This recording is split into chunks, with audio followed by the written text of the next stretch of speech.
जब सुबह हुई तो आंखें हैरत से फटी की फटी रह गईं, क्योंकि हर तरफ सिर्फ मेढक ही मेढक थे।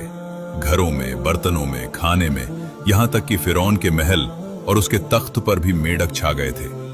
लोग सोते तो मेढक उनके चेहरों पर चढ़ जाते और खाना खाते तो मेढक बर्तनों में कूद पड़ते। सिपाही भागते, औरतें चीखती और माएं अपने बच्चों को बचाने लगती। मिस्र की गलियां मेढकों से भर गईं और हर तरफ शोर, बदबू और खौफ फैल गया।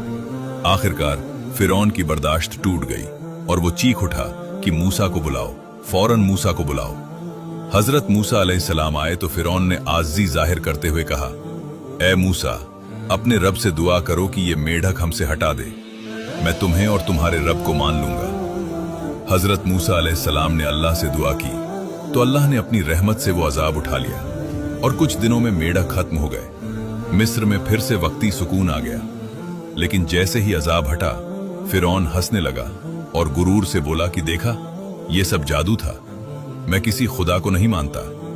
महल में फिर तकब्बुर की बातें होने लगी, मगर हजरत मूसा अलैहिस्सलाम खामोश रहे, क्योंकि वो जानते थे कि अल्लाह का फैसला हो चुका है। फिर आसमान से ऐलान हुआ कि यह कौम ईमान नहीं लाएगी, इन पर एक के बाद एक निशानियां आएंगी, ताकि दुनिया जान ले कि मैं ही रब हूं और जालिम कभी कामयाब नहीं होते। फिर पूरी जमीन पर खौफ, बदबू और अंधेरा छाने लगा। लोग थक चुके थे, लेकिन फिरौन अब भी गुरूर में डूबा हुआ था। उसके चेहरे पर तकब्बुर की मुस्कुराहट थी। मगर आसमान पर एक नई आफत तैयार हो रही थी, क्योंकि ये कहानी अभी खत्म नहीं हुई।